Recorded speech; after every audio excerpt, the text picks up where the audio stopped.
नमस्कार, मैं हूं करमवीर और आप देख रहे हैं फॉलो अप। रामचरितमानस की चौपाई है, प्रभु समरथ कौशलपुर राजा, जो कुछ करहीं उन्हें सब छाजा। भगवाधारी बाहुबली सांसद बृजभूषण शरण सिंह पर यह चौपाई बिल्कुल फिट बैठती है। बृजभूषण मामले पर टीवी चैनलों, अखबारों से लेकर यूट्यूब पर सभी धुरंधर महारथियों ने सारा पोस्टमार्टम कर डाला है, लेकिन सबसे अहम कुछ सवालों पर किसी की निगाह नहीं गई। ठीक वैसे ही जैसे आज तक हम और हमारे बाप दादा बहुत ही मौज से कहते थे कि बड़े तीरंदाज हो तो बताओ कि पहले मुर्गी हुई कि अंडा। इस सवाल का जवाब अब जाकर मिल ही गया।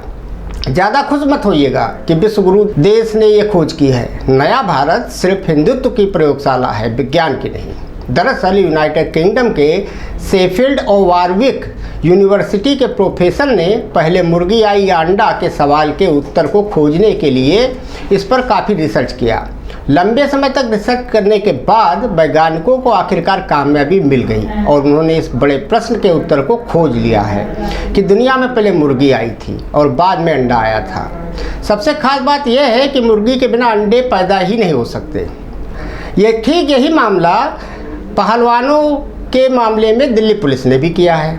काश स्वर्ग में बैठे अपने नाते रिश्ते वालों तक यह खबर किसी 5G 6G के सहारे बता पाता तो भागीरथ के बाद दूसरे नंबर पर मैं ही होता।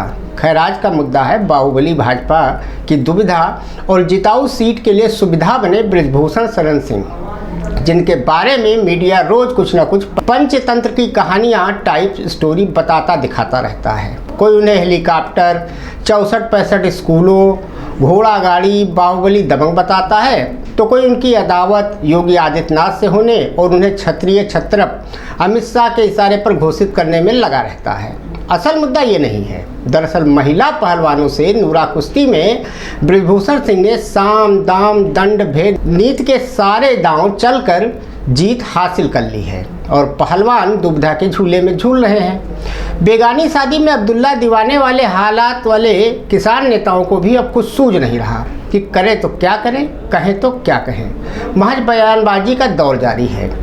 लेकिन इस पूरे कांड में अमित शाह के बाद किसी की भूमिका वफादारी पूरी तरह प्रमाणित हुई है तो वह है आपकी सहायता के लिए सदैव तत्पर दिल्ली पुलिस की। धन्य है दिल्ली की महान पुलिस, जिसके चरण रज माथे से लगाने का जी चाहता है। इस पूरे मामले में कुछ अहम सवाल जस के तस बने हैं दिल्ली पुलिस की मेहरबानी से। पहला सवाल कि दिल्ली पुलिस ने बृजभूषण बनाम महिला पहलवानों के पूरे मामले में 3 FIR दर्ज किए। 2 FIR सर्वोच्च न्यायालय के आदेश पर सोते से जागकर किए। 1 FIR विश्वगुरु के सिंगोल अवतरण वाले दिवस पर किसी अदृश्य शक्ति के आदेश पर पहलवानों के विरुद्ध किए। मतलब तीनों FIR आपकी सहायता के लिए सदैव तत्पर दिल्ली पुलिस ने किसी न किसी दबाव के चलते किए, खुद कुछ नहीं किया। अब इसमें सबसे मज़ेदार बात यह है कि खेल मंत्री अनुराग ठाकुर द्वारा घोषित तारीख 15 जून को ही बाकायदा मुहूर्त निकलवाकर चार्जशीट भी दाखिल कर दी गई।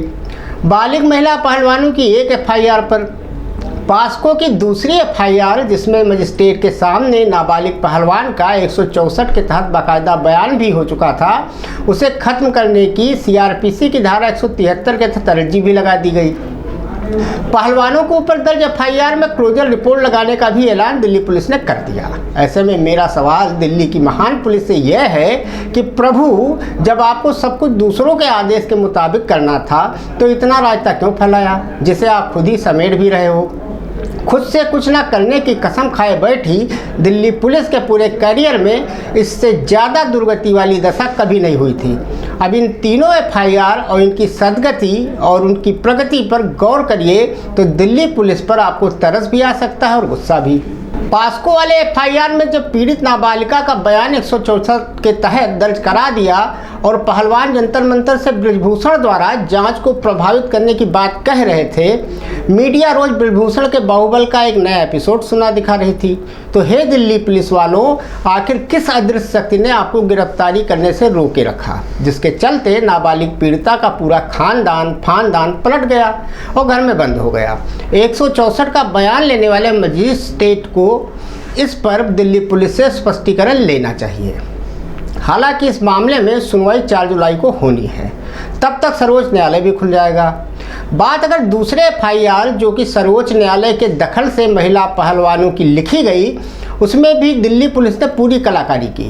पीड़ित महिला पहलवानों को बृजभूषण सिंह के दिल्ली स्थित आवास, जहां पर उन्होंने भारतीय कुश्ती महासंघ की दुकान मतलब कार्यालय भी खोल रखा था, वहां उनकी उपस्थिति में घटना स्थल शिनाख्त के लिए उसी दिन क्यों ले गई जब आरोपी और पीड़ित आमने सामने हों। दूसरी बात, अपने 1000 पन्नों की चार्जशीट में से तकरीबन 550 पन्नों की बालिग पहलवानों वाली चार्जशीट में दिल्ली पुलिस ने अपनी जान और प्राण बचाने के लिए सुप्रीम कोर्ट के एक आदेश का दामन थामते हुए बृजभूषण की गिरफ्तारी न करने की सफाई दी और कहा कि हुजूर, क्योंकि अपराध में धाराएं 7 वर्ष से कम सजा की थी, तो माए बाप हमने आपके आदेश का अक्षरशः पालन किया।